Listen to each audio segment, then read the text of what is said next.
الحمد لله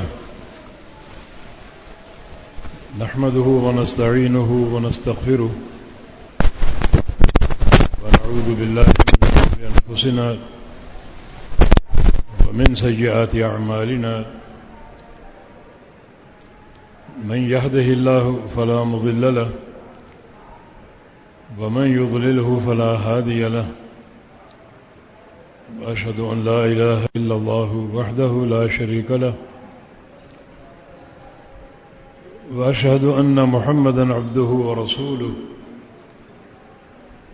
يا أيها الذين آمنوا اتقوا الله حق تقاته ولا تموتن إلا وأنتم مسلمون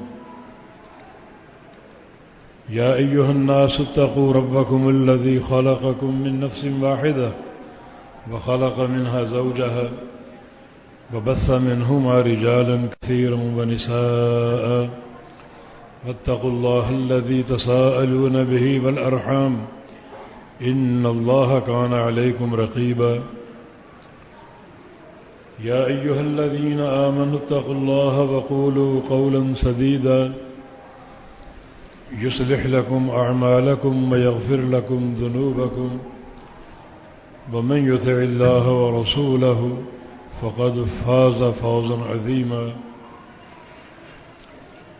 أما بعد فإن خير الحديث كتاب الله وخير الهدي هدي محمد صلى الله تعالى عليه وسلم وشر الأمور محدثاتها وكل محدثة بدعة وكل بدعة ضلالة وكل ضلالة في النار من يطع الله ورسوله فقد رشد واهتدى ومن يعص الله ورسوله فقد ضل وغوى اللهم صل على محمد وعلى آل محمد كما صليت على إبراهيم وعلى آل إبراهيم إنك حميد مجيد اللهم بارك على محمد وعلى آل محمد كما باركت على إبراهيم وعلى آل إبراهيم إنك حميد مجيد سبحانك لا علم لنا إلا ما علمتنا إنك أنت العليم الحكيم رب اشرح لي صدري ويسر لي أمري واحلل عقدة من لساني يفقه قولي أعوذ بالله من الشيطان الرجيم من همزه ونفخه ونفثه بسم الله الرحمن الرحيم إذا زلزلت الأرض زلزالها وأخرجت الأرض أثقالها وقال الإنسان ما لها يومئذ تحدث أخبارها بأن ربك أوحى لها يومئذ يصدر الناس أشتاتا ليروا أعمالهم فمن يعمل مثقال ذرة خيرا يره ومن يعمل مثقال ذرة شرا يره. یہ سورۃ الزلزال ہے اور اسے سورہ زلزلہ بھی کہتے ہیں، اور یہ نام اس سورہ مبارکہ کی پہلی آیت سے لیا گیا ہے، اذا زلزلت الارض زلزالها. یہاں قیامت کے وقوع کی خبر ہے.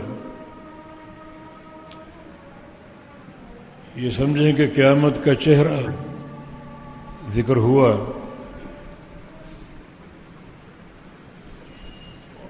اور وہ ہے زمین کا زلزلہ. زلزلہ یا زلزال ایسی حرکت کو بولتے ہیں جو بار بار ہو، بالتکرار ہو اور شدید ہو. تو قیامت کے دن زمین کا زلزلہ اور زمین کا حرکت کرنا جب قیامت قائم ہوگی انتہائی شدید آواز کے ساتھ ہوگا اور بار بار ہوگا، جو انسانوں کے خوف اور ان کے دہشت کا باعث بنے گا۔ بسم اللہ الرحمن الرحیم۔ یا ایھا الناس اتقوا ربکم ان زلزلۃ الساعۃ شیء عظیم یوم ترونها تذهل كل مرضعة عما ارضعت وتضع كل ذات حمل حملها وترى الناس سكارى وما هم بسكارى ولكن عذاب الله شدید۔ اے لوگو، اپنے رب سے ڈر جاؤ، بے شک قیامت کا زلزلہ بڑی ہولناک شے ہے۔ تم نے دنیا کے زلزلے دیکھے ہوں گے، بڑے کربناک، لاکھوں لوگ مٹی تلے دب جاتے ہیں، معیشتیں تباہ ہو جاتی ہیں۔ وہ زلزلہ ایک جزوی ہوتا ہے، زمین کے کسی حصے پر ہوتا اور کسی پر نہیں ہوتا، مگر قیامت کا زلزلہ پوری زمین پر ہوگا، پوری زمین کو ڈھانپ لے گا، اور پوری زمین میں شدت کی حرکت ہوگی اور شدید ترین اور خوفناک ترین آواز ہوگی۔ یوم ترونها تذهل كل مرضعة عما ارضعت، آپ دیکھیں گے کہ ہر وہ عورت جس کی گود میں دودھ پیتا بچہ ہے وہ اپنے بچے کو فراموش کر دے گی۔ وتضع كل ذات حمل حملها، اور ہر حاملہ عورت اپنا حمل وضع کر دے گی اس زلزلے کی ہولناکی کو دیکھ کر۔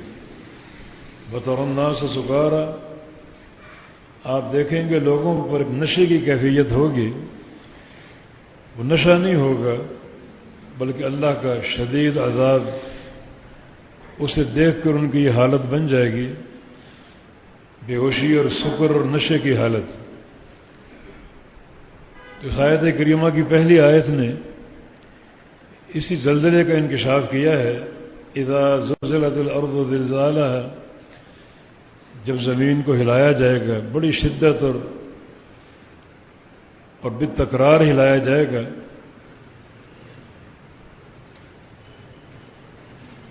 یہ قیامت کا وقوع ہے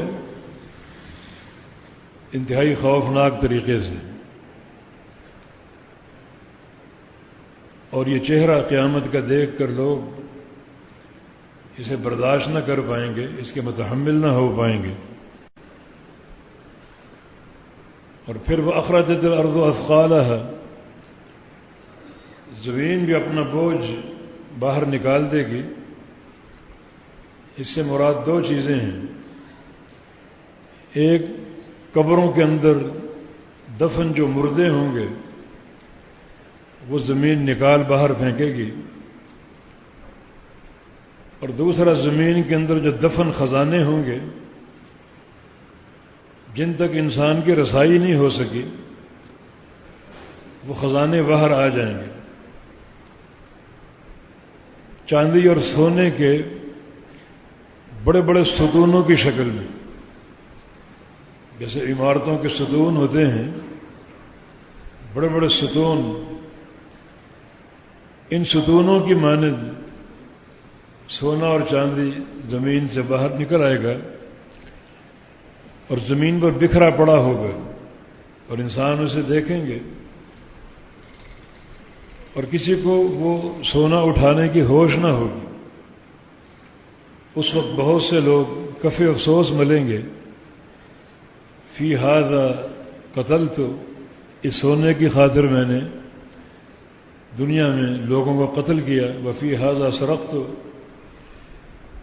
اس سونے کی خاطر میں نے چوری کی، وفی ھذا قطعت رحمی، اور اس سونے کی خاطر میں نے اپنے رشتے ناطے توڑ دیے، رنجشیں پیدا کر لیں، بھائی کو چھوڑ دیا، بہن کو چھوڑ دیا، دنیا کے مال کی خاطر۔ یہی مال اب بکھرا پڑا ہے، کوئی اس کی قیمت نہیں، کوئی اس کو اٹھائے گا نہیں۔ اسی منظر کو دیکھ کر ہمیں درس عبرت لینا چاہیے کہ دنیا کے مال کی کوئی قدر و قیمت نہیں ہے۔ ایک حدیث میں رسول اللہ صلی اللہ علیہ وسلم کا فرمان ہے لو كانت الدنيا تعدل عند الله جناح بعوضة ما سقى كافر شربة من ماء، اگر یہ پوری دنیا اللہ کے نزدیک ایک مچھر کے پر کے برابر ہوتی تو اللہ تعالیٰ کسی کافر کو، مشرک کو پانی کا قطرہ نہ دیتا، لیکن کوئی قیمت ہے ہی نہیں، کوئی قدر ہے ہی نہیں، بالکل ایک بے قیمت اور بے قدر شے ہے۔ اور آج انتہائی بھرپور یہ سونا اور چاندی بڑے بڑے ستونوں کی شکل میں باہر پڑے ہیں، اور انسان اس کی طرف کوئی التفات نہیں کرے گا، کیونکہ قیامت کا معاملہ، قیامت کا زلزلہ بڑی ہولناک شے ہوگی، اس طرف کی سوچ ہی ختم ہو جائے گی۔ نبی علیہ السلام کی ایک حدیث ہے کہ انکم تحشرون الی ربکم حفاۃ عراۃ غرلا، تم اپنے رب کی طرف اٹھائے جاؤ گے بالکل برہنہ بدن اور ننگے پاؤں اور ختنہ کے بغیر، برہنہ بدن ہوں گے، مردوں عورتوں پر کوئی لباس نہیں ہوگا۔ سیدہ عائشہ صدیقہ رضی اللہ عنہا نے سوال کیا، یا رسول اللہ صلی اللہ علیہ وسلم اذن ينظر بعضنا بعضا، اگر سارے مرد عورتیں برہنہ ہوں گے تو لوگ ایک دوسرے کو دیکھیں گے؟ فرمایا کہ الامر افظع، ایسا نہیں، یہ قیامت کا معاملہ بڑا ہولناک ہے، اس طرف لوگوں کو ہوش ہی نہیں ہوگی، دائیں بائیں دیکھنے کی ہوش ہی نہیں ہوگی، سب کے سامنے یہ قیامت کا چہرہ، اور پھر آگے ساری ہولناک اور خطرناک گھاٹیاں جن کا سب انسانوں نے سامنا کرنا ہے۔ اسی طرح یہ سونا اور چاندی بکھرا پڑا ہوگا، لوگ دیکھ رہے ہیں مگر اس کو اٹھانے کی نہ ہمت ہے، نہ جرت ہے، اور نہ اس طرف کوئی ہوش اور نہ ہی التفات، اور سمجھتے ہیں اب اس کا کوئی فائدہ نہیں۔ یہ بڑا ایک کربناک منظر ہوگا۔ وقال الانسان ما لها، انسان کہیں گے کیا ہوا اس زمین کو، یہ تبدیلی کیسے آ گئی، زلزلے، اور زمین پھٹ گئی اور اپنے اندر کی امانتیں باہر نکال دی۔ والقت ما فیہا وتخلت، جو کچھ زمین میں تھا سب نکال دیا اور زمین بالکل خالی ہو گئی۔ کیا ہو گیا اس زمین کو؟ یہ قیامت کا قائم ہونا ہے، رب تعالیٰ کے سامنے پیشی اور حساب و کتاب کے لیے۔ اس دن ہر بندے کا حساب ہوگا، جیسا کہ سورہ مبارکہ میں آگے آ رہا ہے۔ یہ سورۃ الزلزال کے 3 مضمون ہیں۔ ایک قیامت کا وقوع، جس کا ذکر ہم نے سن لیا۔ اس زمین کی ایک ہولناکی تو یہ ہے کہ زمین اندر کے سارے خزانے نکال دے گی اور اپنا بوجھ باہر نکال کر خالی اور فارغ ہو جائے گی۔ اور دوسرا، یومئذ تحدث اخبارہا، یہ زمین اپنی خبریں بیان کرے گی، اپنی خبریں دے گی۔ خبروں سے مراد یہ ہے کہ جب سے یہ زمین بنی اور انسانوں کو اس زمین پر بسایا گیا، انسانوں نے جو جو اعمال اس میں انجام دیے، خیر ہو یا شر ہو،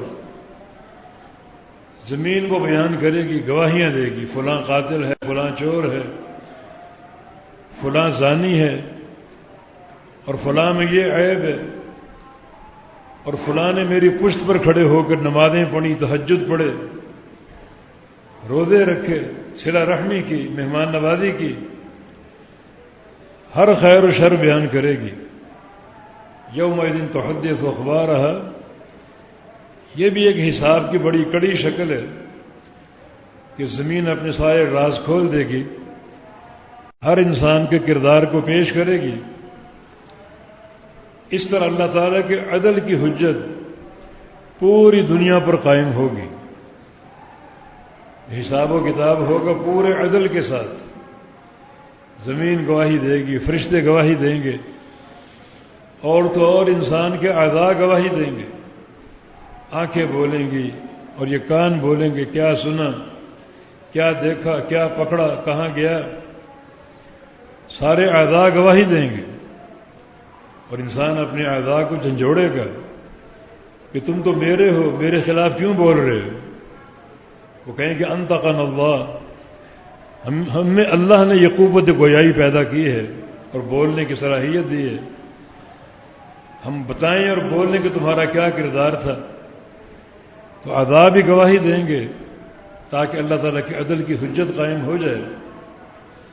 یومئذ تحدث اخبارہا، زمین اپنی خبریں بیان کرے گی. اللہ تعالیٰ زمین کے اندر بولنے کی قوت پیدا کرے گا اور وہ بولے گی اور خبریں بیان کرے گی. بِأَنَّ رَبَّكَ أَوْحَىٰ لَهَا، اور کیوں نہ بیان کرے، تیرے رب نے زمین کو حکم دے دیا کہ تم خبریں بیان کرو، ہر بندے کے بارے میں گواہی دو، کیا اس کا کردار تھا اور کیا اس کا عمل تھا، کیا کرتا رہا، کیا کھاتا رہا، کیا کماتا رہا، کہاں خرچ کرتا رہا، راتیں کیسے گزاری، دن کیسے گزارے. تم اس کے ایک ایک لمحے کی گواہ ہو، اور آج سارے اعمال کی گواہی پیش کرو. یہ زمین گواہی دے گی اللہ کے امر سے، اور کوئی بات پوشیدہ نہ رہے گی. سب کے سامنے اس انسان کا کردار اور اس کا عمل سامنے آئے گا، اور زمین بول بول کے چیخ چیخ کے کہے گی اور گواہیاں دے گی. یومئذ یصدر الناس اشتاتا لیروا اعمالہم، اس دن لوگ صادر ہوں گے اپنی قبروں سے متفرقین، متفرق نکلیں گے، الگ الگ نکلیں گے، کوئی ساتھ نہ ہوگا. اور اشتاتن کا ایک معنی یہ بھی ہے کہ ہر قسم کے لوگ الگ ہوں گے. کافر الگ ہیں، منافق الگ ہیں، مسلمان الگ ہیں، شرک کرنے والے الگ ہیں. جو لوگوں کے مختلف طبقات ہیں، مختلف اقسام ہیں، ہر قسم جدا اٹھے گی عرض محشر کی طرف تاکہ اپنے اعمال دیکھے. تو قیامت کے دن جب قیامت کا وقوع ہوگا، قبروں سے اٹھایا جانا حساب و کتاب کے لیے، جو بڑا ہی ہولناک منظر ہے. افلا یعلم اذا بعثر ما فی القبور وحصل ما فی الصدور، انسان کو معلوم نہیں جب قبروں سے یہ اٹھائے جائیں گے. اور سب سے ہولناک مشہد یہ ہے کہ ان کے سینوں کے رازوں کو کھولا جائے گا. عمل تو دنیا میں ہر انسان نے دیکھے، کوئی نمازی ہے، کوئی نمازی نہیں ہے، لیکن جو باتیں سینوں میں چھپی ہوئی اور سینوں میں دفن ہیں وہ کوئی نہیں جانتا سوائے اللہ تعالیٰ کے. تو اللہ رب العزت قیامت کے دن یہ سینوں کے راز بھی کھول دے گا. یوم تبلی السرائر، اس دن تمام دلوں کے بھید کھول دیے جائیں گے اور سامنے آ جائیں گے. ہر انسان پہچان لے گا اس بندے کے سینے میں کیا تھا. تو سارے بھید کھول دیے جائیں گے. کسی کے اندر کینہ ہے، کسی کے اندر بغض ہے، کسی کے اندر حسد ہے، کسی کے اندر ریاکاری ہے، کسی کے اندر کبر ہے، تکبر ہے. یہ چیزیں لوگ پڑھ نہیں پاتے دنیا میں، مگر قیامت دن یہ سب ظاہر کر دی جائیں گی اور کھول دی جائیں گی. اور ظاہر ہے کہ دلوں کا معاملہ سب سے کڑا اور خطرناک ہے. جس مرض کا تعلق دل سے ہے وہ مرض سب سے شدید ہے. باہر کے امراض کی بنسبت دل کے امراض، دل کی بیماریاں زیادہ سخت اور زیادہ ان کی پکڑ ہوگی اور زیادہ کڑا ان کا حساب ہوگا. تو یہ مرحلہ قیامت کے حساب میں موجود ہے کہ اللہ رب العزت سینوں کے راز کھولے گا اور نکالے گا، کس کے سینے میں کیا اور کس کے سینے میں کیا ہے. حتیٰ کہ اعمال کے تعلق سے بھی اعمال کا ظاہر کافی نہیں ہوگا کہ یہ بندہ جو آ رہا ہے نمازی تھا، روزے دار تھا، ہر سال حج کرتا تھا، ہر مہینہ عمرہ کرنے جاتا تھا، اور بڑے اس نے مدارس بنائے، مساجد تعمیر کی، اور بہت زیادہ اس نے یتیم خانے بنائے. اتنا کافی نہیں ہوگا. ظاہری نمازی ہونا، روزے دار ہونا، حاجی ہونا، یہ عمرہ کرنا، یہ کافی نہیں ہوگا. یوم تبلی السرائر، ان اعمال کے تعلق سے جو دلوں کے راز ہیں وہ نکالے جائیں گے. حج کس نیت سے کیا، نمازیں کس نیت سے پڑھی، روزے کس نیت سے رکھے، عمل میں اخلاص تھا یا ریاکاری تھی. اگر ریاکاری اگر ہوئی تو سارے اعمال برباد ہو جائیں گے اور نتیجہ صفر ہے، کچھ حاصل نہ ہوگا. اللہ تعالیٰ قیامت کے دن ریاکاروں کو پکارے گا، اذهبوا الى من رأيتموه، جن کو دکھانے کے لیے تم نے یہ کام کیے تھے ان کے پاس لے جاؤ. وہ کچھ دیتے ہیں تو لے لو ان سے، میرے پاس کچھ نہیں. تمہارے اعمال کی کوئی جزا نہیں ہے، کوئی بدلہ نہیں ہے، ان کے پاس چلے جاؤ، کچھ ملتا ہے تو لے لو. تو بالکل یہ ناکام اور نامراد لوگ. تو بہت ہی یہ ایک اہم مرحلہ ہے حساب و کتاب کا. نیکیاں سامنے آئیں گی مگر وہ کافی نہیں ہوں گے حساب و کتاب کے لیے. دلوں کے راز کھولے جائیں گے کہ یہ نیکیاں کس نیت سے کی گئیں، کیا مقصد اور کیا ہدف تھا. تو یومئذ یصدر الناس اشتاتا لیروا اعمالہم، تاکہ وہ اپنے اعمال کو دیکھیں، مشاہدہ کریں.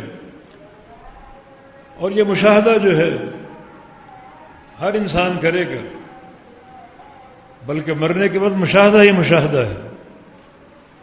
مرنے کے بعد انسان مستقل اپنے عمل ہی کو دیکھے گا، قبر میں عمل کو دیکھے گا، حشر میں عمل کو دیکھے گا، اور جو خیر و شر اس کے سامنے ہوگا وہ ایک نفسیاتی ایک شے ہوگی جو اس کو خوش کر دے گی یا اس کو انتہائی خوف اور غم اور خدشات میں مبتلا کر دے گی.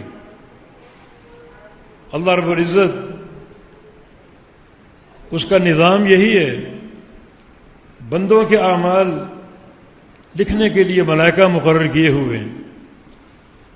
جب تک انسان زندہ ہے اس وقت تک اعمال لکھے جا رہے ہیں. ایک فرشتہ نیکیاں لکھ رہا ہے، دوسرا گناہ لکھ رہا ہے. اور جب انسان مر جاتا ہے وَكُلَّ إِنسَانٍ أَلْزَمْنَاهُ طَائِرَهُ فِي عُنُقِهِ وَنُخْرِجُ لَهُ يَوْمَ الْقِيَامَةِ كِتَابًا يَلْقَاهُ مَنشُورًا. تو پھر وہی اعمال نامہ جو ہے اس کے گردن میں، اس کے گلے میں لٹکا دیا جاتا ہے. اس کی بہت سی تفسیریں ہیں. ایک تفسیر یہ بھی ہے جو فرشتوں کی کتابیں ہیں، صحیفے ہیں نیکیوں اور گناہوں کے، اس کے گلے میں حمائل کر دیے جائیں گے، لٹکا دیے جائیں گے، اور قبر میں وہ اپنا اعمال نامہ ساتھ لے کر جائے گا، اس کے سامنے پڑا ہوگا. نیکیاں ہیں تو نیکیاں کام آئیں گی، جس کے دو مشاہد حدیث میں موجود ہیں. قبر میں ایک نیک انسان اپنے سامنے ایک خوبصورت چہرہ دیکھے گا، پوچھے گا من انت، تم کون ہو؟ وہ جواب دے گا انا عملک الصالح، میں تمہارا نیک عمل ہوں. اللہ تعالی نے تمہارے نیک اعمال کو ایک حسین چہرہ دے دیا ہے تاکہ تمہاری قبر کی وحشت کو اور قبر کے خوف کو دور کروں، انسیت کا سبب بنوں، محبتیں پیدا کروں. تو اس کی قبر کی جو تنہائیاں اور وحشتیں ختم ہو جائیں گی. عمل صالح یہاں کام آ رہا ہے. دوسرا مشہد یہ ہے کہ انسان قبر میں داخل ہوں گے تو اللہ کا عذاب چاروں طرف سے حملہ آور ہوگا. اگر وہ عذاب سر کی طرف سے وار کرے گا تو سجدہ اور نماز اس کے سامنے کھڑی ہو جائے گی اور اس کا دفاع کرے گی. اگر ہاتھ کی طرف سے یلغار کرے گا روزہ دفاع کرے گا، دائیں ہاتھ کی طرف یلغار کرے گا تو صدقہ دفاع کرے گا، قدموں کی طرف سے یلغار ہوگی تو اس کا نماز کا قیام اور مساجد کی طرف چل کے جانا اس کا دفاع کریں گے. بعض حدیث میں قیام اللیل کا ذکر اس کا دفاع کریں گے. یہ اعمال صالحہ وہاں موجود ہوں گے بندے کا دفاع کرنے کے لیے، حتیٰ کہ وہ عذاب پلٹ جائے گا یہ کہتے ہوئے کہ ما اجد فیہ منفذا، مجھ میں اس بندے میں داخل ہونے کا کچھ سراغ نہیں ملا، کوئی راستہ ملا ہی نہیں. ہر طرف اعمال موجود ہیں، نیکیاں موجود ہیں اس بندے کو بچانے کے لیے، اس کا دفاع کرنے کے لیے. اور اگر وہ اعمال شر ہیں، برے ہیں، تو پھر وہ اعمال ایک بدترین خطرناک چہرہ بن جائیں گے. اللہ بنا دے گا. اللہ تعالیٰ قادر ہے، ہر شے پر قادر ہے. تو بد اعمالیاں جو ہیں، برے اعمال جو ہیں، بڑا ایک خوفناک چہرہ بن جائے گا. سامنے کھڑا ہو جائے گا، پوچھے گا من انت، تم کون ہو؟ جواب ملے گا انا عملک السیئ، میں تیرا برا عمل ہوں. تیری قبر کی وحشت کو اور بڑھاؤں گا اور ایک نفسیاتی مار تجھے ماروں گا. تو سوچتا رہے گا قیامت کے دن یہ ساری بد اعمالیاں کیا بنے گا میرا، اور کیا معاملہ بیٹھے گا میرے ساتھ. قبر کے عذاب کے ساتھ ساتھ یہ ایک اضافی عذاب اس بندے کو لاحق ہوگا، اور بدترین چہرہ اس کے خوف کا باعث ہوگا. اور جب عذاب کا چاروں طرف سے حملہ ہوگا، دفاع کرنے کے لیے کوئی چیز نہ ہوگی، اور بندے کے جسم میں چاروں طرف سے عذاب داخل ہو جائے گا، اور انتہائی ایک کرب کی شکل تا قیام قیامت موجود ہوگی. تو یہ لمحہ ایسا ہے جس کے بارے میں سوچنا چاہیے. آج اختیار موجود ہے ہمارے پاس، اپنی قبر کے لیے کیا لے کر جائیں. قبر کسی وقت بھی آ سکتی ہے، حساب تو قیامت کے دن ہوگا ہی. چھوٹا حساب قبر میں بھی ہو جائے گا. موت کسی وقت بھی آ سکتی ہے، اور یہ سلسلہ جو حساب کا ہے، اللہ کے عذاب کا ہے، یہ جنت کی نعمتوں کا بندوں کو حاصل ہو سکتا ہے. تو یہ بہت بڑا ایک لمحہ ہے فکریہ. متفرق لوگ اٹھیں گے اپنے اعمال دیکھنے کے لیے. فمن يعمل مثقال ذرة خيرا يره ومن يعمل مثقال ذرة شرا يره. جس انسان نے ایک ذرے کے برابر نیکی کی ہو وہ اس کو دیکھے گا. اللہ تعالیٰ کوئی نیکی ضائع نہیں کرے گا، ہر نیکی موجود ہوگی. بس شرط یہ کہ وہ نیکیاں اس قابل ہوں کہ وہ محفوظ رہ سکیں. بعض نیکیاں برباد ہو جاتی ہیں، اس قابل نہیں ہوتی. دو بنیادیں ہیں نیکیوں کو قائم رکھنے کے لیے. ایک للہیت اور اخلاص، ریاکاری نہ ہو، وہ نیکی اللہ کی رضا کے لیے ہو. اور دوسری بنیاد یہ کہ وہ نیکی بالکل مطابق ہو محمد مصطفیٰ علیہ السلام کی سنت اور آپ کے طریقے کے. پھر وہ نیکی ذرے کے برابر کیوں نہ ہو، طاقت اخلاص کی ہے اور طاقت اللہ کے پیغمبر کی سنت کی اتباع کی ہے. اللہ ان نیکیوں کو برباد نہیں کرے گا، ضائع نہیں کرے گا، بلکہ انسان دیکھے گا ایک ذرے کے برابر نیکی بھی دیکھے گا. ذرے کا ذکر اس لیے ہے کہ ذرہ سب سے چھوٹی چیز ہے، جس کو تولنے کا کوئی پیمانہ ہی نہیں ہے، جس کا وزن ہو ہی نہیں سکتا. تو ایک ایسی نیکی جس کا کوئی وزن ہی نہیں، بالکل ایک ذرہ جو تولے جانے کے قابل ہی نہیں دنیا میں، قیامت کے دن وہ اس کو دیکھے گا. اور قیامت کا میزان جو ہے اس کے اندر اس نیکی کو تولنے کی صلاحیت ہوگی، جو آخرت کا ترازو ہے. دنیا کا ترازو اس کو تول نہیں سکے گا، لیکن قیامت کا ترازو تولے گا. اور قیامت کا ترازو ایک رائی کے دانے اور ذرے کے برابر فرق کو بھی ظاہر کرے گا. نبی علیہ السلام کی حدیث ہے کہ توزن الحسنات والسیئات، گناہ اور نیکیوں کو تولا جائے گا. فمن رجحت حسناتہ علی سیئات مثقال حبۃ خردل، جس کی نیکیاں بڑھ گئی گناہوں سے ایک رائی کے دانے کے برابر، دخل الجنہ، جنت میں داخل ہوگا.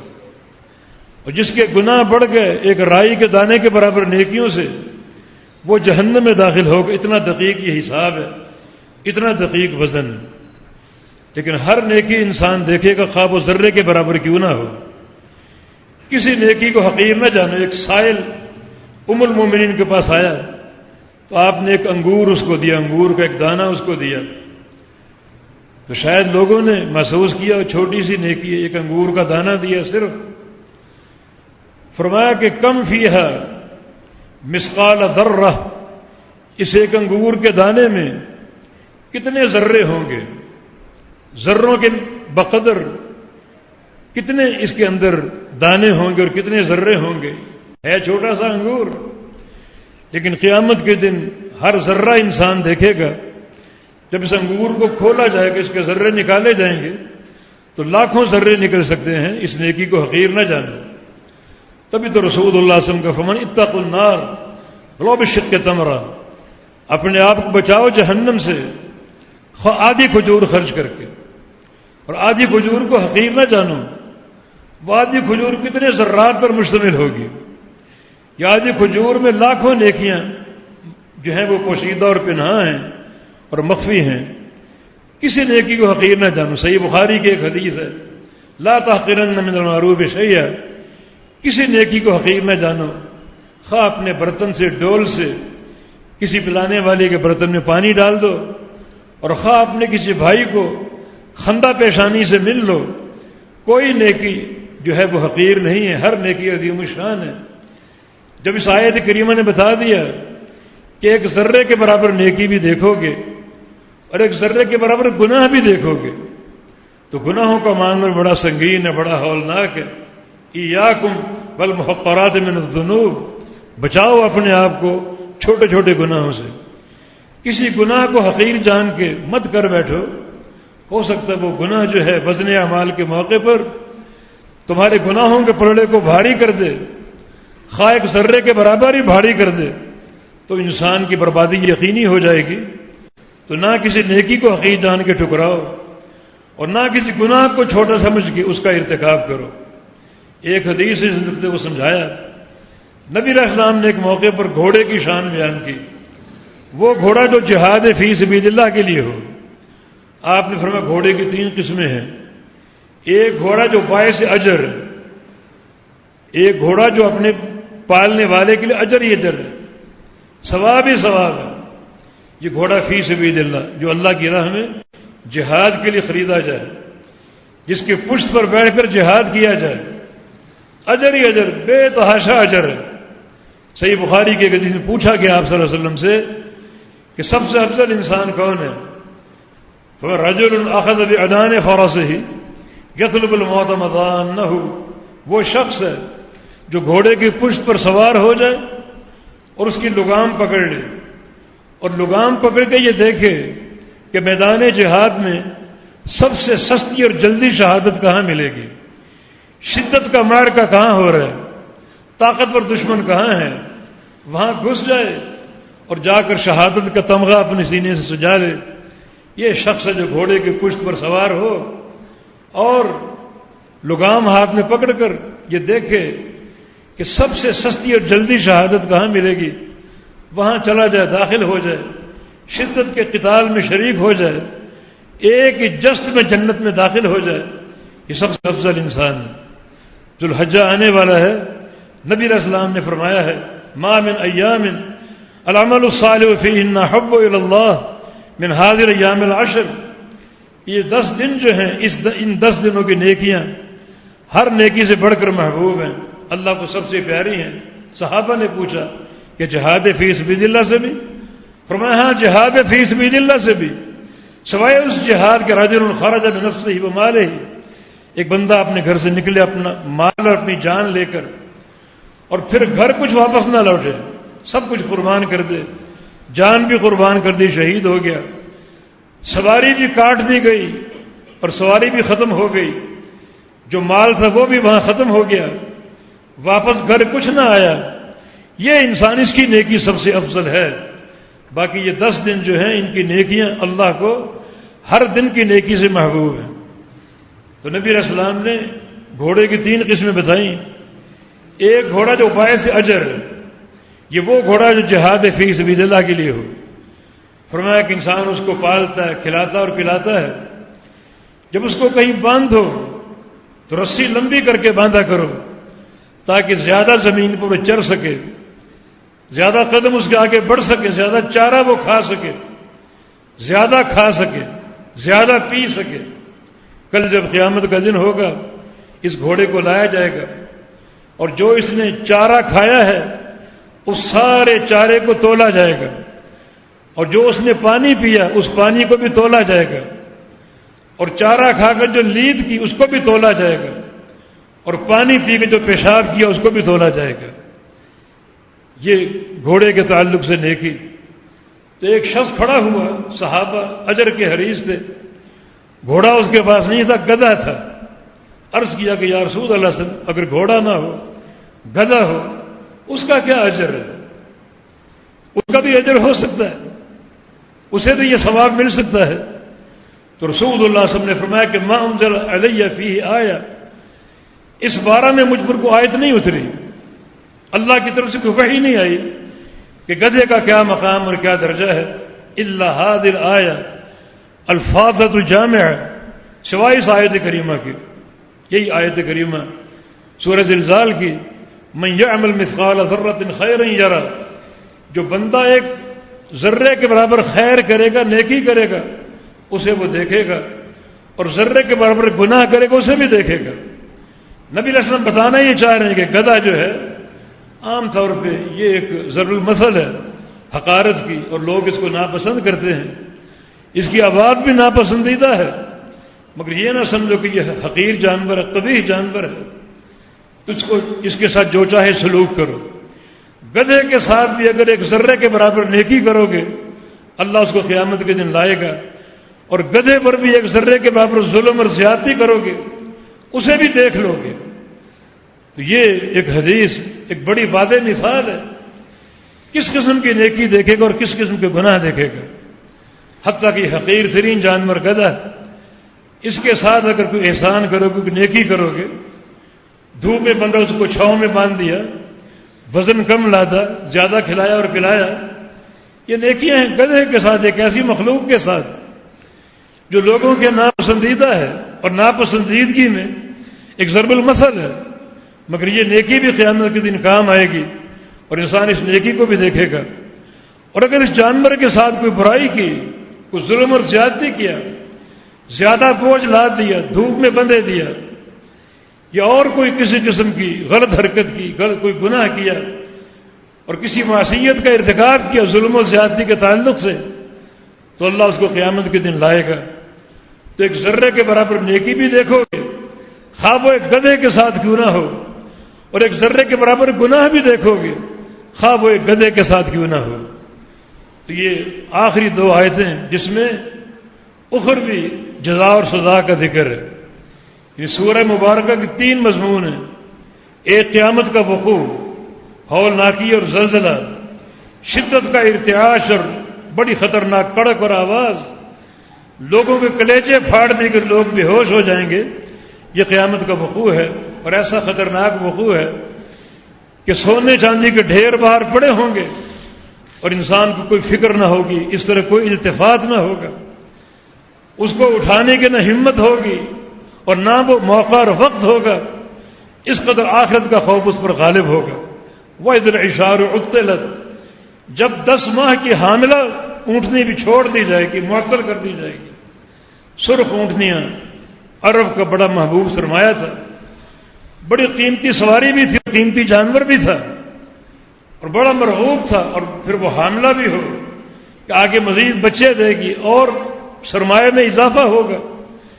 قیامت کے دن یہ ساری اونٹنیاں جب قیامت قائم ہوگی یہ سب جمع ہو کر پھر رہی ہوں گی، اور قیامت کا چہرہ دیکھ کر لوگ ان کو فراموش کر دیں گے، کسی کو اس طرف ہوش نہیں ہوگی، حالانکہ قیمتی ترین متاع ہے یہ، مگر قیامت کی ہولناکی اور شدت لوگوں کو اس قدر غافل کر دے گی ان چیزوں سے کہ اونٹنیاں بیچ میں گھوم رہی ہیں اور کسی کو اس طرف التفات نہ ہوگا، چاندی اور سونے کے ڈھیر لگے ہیں اور کسی کو التفات نہ ہوگا، یہ قیامت کا وقوع ہے۔